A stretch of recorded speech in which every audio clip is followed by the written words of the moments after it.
കഴിഞ്ഞ ദിവസം ഡൽഹിയിൽ നിന്നുണ്ടായ അവഗണന തന്നെ ഏറെ വേദനിപ്പിച്ചതായി കെ സുധാകരൻ പറയുന്നു. താൻ കണ്ണൂരിൽ മത്സരിക്കാൻ ആഗ്രഹിച്ചിരുന്നു. അതുവഴി മന്ത്രിയാകാനും ആഗ്രഹമുണ്ടായിരുന്നു. എന്നാൽ കേരളത്തിലെ ചില നേതാക്കൾ അയച്ച പരാതിയാണ് ഇതിനെല്ലാം തന്നെ തടസ്സമായത്. ആ പരാതി അയച്ചതാരാണെന്ന് തനിക്കറിയാം, പക്ഷേ ഇപ്പോൾ പറയില്ലെന്നും കെ സുധാകരൻ വ്യക്തമാക്കുന്നു. ഞങ്ങൾ അവിടെ എല്ലാ ദിവസവും അവിടെ നമ്മുടെ നേതാക്കന്മാരെ പോയി കണ്ടിട്ടുണ്ട്. ആരും തടസ്സമൊന്നും പറഞ്ഞിട്ടില്ല. പക്ഷേ ഒരു സാധാരണഗതിയിൽ ഉള്ള ഒരു ചെറിയ ചിട്ടവട്ടങ്ങൾ, ആ ചിട്ടവട്ടങ്ങൾ ചെയ്യുമ്പോൾ നമുക്കൊരു ബ്ലോക്കിംഗ് വന്നിട്ടുണ്ട്. ഒരു മന്ത്രിയാകാം, അതല്ലെങ്കിൽ മന്ത്രിയാകേണ്ട കാര്യവുമില്ല. പക്ഷെ മന്ത്രിയാവുന്നത് നമ്മുടെ നാട്ടിലെ ജനങ്ങൾക്ക് എന്തെങ്കിലും ചെയ്തു കൊടുക്കാൻ സാധിക്കുന്ന ഒരു ഡയറക്റ്റ് സർവീസ് അതിനകത്തുണ്ട് എന്നുള്ളതാണ് അതിൻ്റെ ഞാൻ കാണുന്ന മെച്ചം. ആരൊക്കെയോ പരാതി കൊടുത്തതുകൊണ്ട് ആ പരാതിന്റെ പുറത്താണ് ഈ ബ്ലോക്കിംഗ് ഒക്കെ വന്നത്. മനസ്സിലായില്ലേ?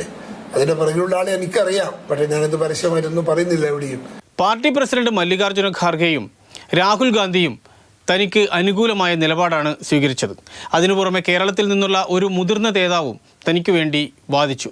പക്ഷേ അതുകൊണ്ടൊന്നും കാര്യമുണ്ടായില്ല. ഖാർഗെ എന്നെ അവസാനം വരുമ്പോൾ ഞാൻ വരാൻ പോന്നു. വരുമ്പം എനിക്ക് അദ്ദേഹത്തിന്റെ ഫോൺ വന്നു. അദ്ദേഹം ബാംഗ്ലൂരിൽ നിന്നാണ് വിളിച്ചത്. എന്നോട് പറഞ്ഞത്, Sudhakarji, you come and when are you coming back? ഞാൻ പറഞ്ഞു, ഞാനിങ്ങനെ after few days and after that, after arriving here, you come and meet me, we have to discuss എന്ന് പറഞ്ഞിട്ട് എന്നെ വിട്ടത്. അത്രമാത്രം ബന്ധം. അതുപോലെ തന്നെ രാഹുൽ ഗാന്ധിയോട് ഞാൻ ആദ്യമായിട്ടാണ് ഞാൻ പറയുന്നത്, ഇങ്ങനെ ഒരു വിഷയത്തിലാണ് എനിക്ക് താല്പര്യം. അപ്പൊ അയാൾ പറഞ്ഞു, യെസ്, യു ഗോ അഹെഡ്.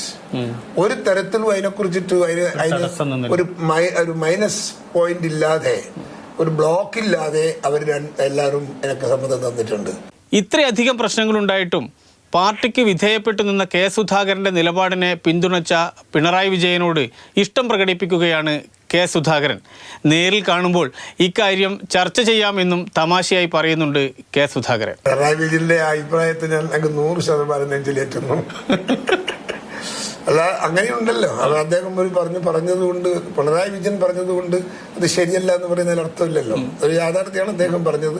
ആ യാഥാർത്ഥ്യം എനിക്ക് ബാധിക്കുന്നതുകൊണ്ട് തന്നെ എനിക്കത് സീരിയസ് ആയി എനിക്കത് എഫക്ട് ചെയ്തിട്ടുണ്ട്. അപ്പൊ സ്വാഭാവികമായും എനിക്ക് നല്ല ഒരു പ്രോത്സാഹനമാണ് പിണറായിയുടെ കയ്യിൽ നിന്ന് കിട്ടിയത് എന്നാണ് ഞാൻ കരുതുന്നത്. നമ്മളിവർ സംസാരിക്കാറൊന്നുമില്ല, പക്ഷേ എവിടെയെങ്കിലും ഉണ്ടെങ്കിൽ നമുക്ക് സംസാരിക്കാം. KPCC പ്രസിഡന്റ് അഡ്വക്കേറ്റ് സണ്ണി ജോസഫുമായി ചില അഭിപ്രായ വ്യത്യാസങ്ങൾ ഉണ്ട് എന്ന് തുറന്നു പറയുന്നുണ്ട് കെ സുധാകരൻ. എന്നാൽ താൻ മുൻകൈയെടുത്ത് അത് പരിഹരിക്കുമെന്നും അദ്ദേഹത്തിന്റെ തിരഞ്ഞെടുപ്പ് പര്യടനത്തിൽ പങ്കെടുക്കുമെന്നും കെ സുധാകരൻ പറയുന്നു. സണ്ണി ജോസഫിന്റെ മണ്ഡലത്തിൽ പോകണ്ടേ? സണ്ണി മണ്ഡലത്തിൽ പോകണം, അതിനെപ്പോഴും ദിവസം പോകാം. ഞാനും സണ്ണി മക്കയും തമ്മിലുള്ള ബന്ധമെന്ന് പറയുന്നത് വളരെ വർഷങ്ങളുടെ പഴക്കമുള്ള ഒരു ബന്ധമാണ്. അദ്ദേഹം പ്രസിഡന്റ് ആവുന്നതിന് മുമ്പും അദ്ദേഹവുമായി ഞാനുമായി നല്ല ബന്ധമാണ്. താൻ BJP-യിലേക്ക് പോകും എന്ന പ്രചരണത്തെ പരിഹസിക്കുകയാണ് കെ സുധാകരൻ. തന്നെ BJP-യിലേക്ക് ക്ഷണിക്കാൻ മാത്രം ധൈര്യമുള്ള ഒരു നേതാവും ഇന്ന് BJP-യിൽ ഇല്ല എന്നാണ് കെ സുധാകരന്റെ അഭിപ്രായം. അത് എൻ്റെ വേറെ ആരെങ്കിലും പോകുമായിരിക്കും, ഞാൻ പോകില്ല.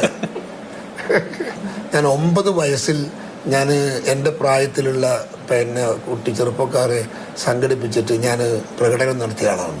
എന്നോട് ആരും ഒരു നേതാവും എന്നെ കണ്ട് സംസാരിച്ചിട്ടില്ല. അതൊക്കെ ശുദ്ധാസംബന്ധമാണ്. ഒന്ന് അന്നെടുക്കാൻ വന്നങ്ങനെ പറയാൻ അത്ര ഗഡ്സുള്ളവനൊന്നും BJP-യിലൊന്നും ഇല്ല. ഭരണം ലഭിക്കാനുള്ള സാഹചര്യമുണ്ട് എന്നാണ് കെ സുധാകരന്റെ അഭിപ്രായം. എന്നാൽ ചില നേതാക്കളുടെ പ്രവർത്തനം അത് നശിപ്പിക്കുകയാണ് എന്ന കടുത്ത വിമർശനവുമുണ്ട് അദ്ദേഹത്തിന്. UDF അധികാരത്തിൽ വരാനുള്ള സാധ്യതകളാണ് ഞാൻ കാണുന്നത്. കാരണം എന്താ വെച്ചാൽ എല്ലാവരുടെയും നമുക്ക് ഭയങ്കര ജനങ്ങളാണ്. ആ ഘടകം ഉണ്ടായിട്ട് പോലും നമുക്കിത് ഓവർകം ചെയ്ത് പോകാൻ കഴിയുന്നില്ല എന്നുള്ളതിൽ ആണ് നമുക്ക് ദുഃഖം. ചില നേതാക്കന്മാരിൽ അതിനകത്തൊരു എന്താ പറയാ, ഒരു ക്രോസ് വേ ഉണ്ട്. അതുകൊണ്ട് ഉണ്ടായിട്ടുണ്ട്. അത് നമുക്ക് പിന്നെ അതിന്റെ മേലെ പ്രശ്നങ്ങളൊന്നും ഉണ്ടാക്കാൻ നമുക്ക് പറ്റൂല. സ്വന്തം നേതാക്കന്മാർ തന്നെ അതിനോടൊരു വിഘാതമായ ഒരു വിഘടിതമായ ഒരു ശബ്ദം, വിഘടിതമായ ഒരു സ്റ്റാൻഡും അവരെടുക്കുന്നുണ്ട്.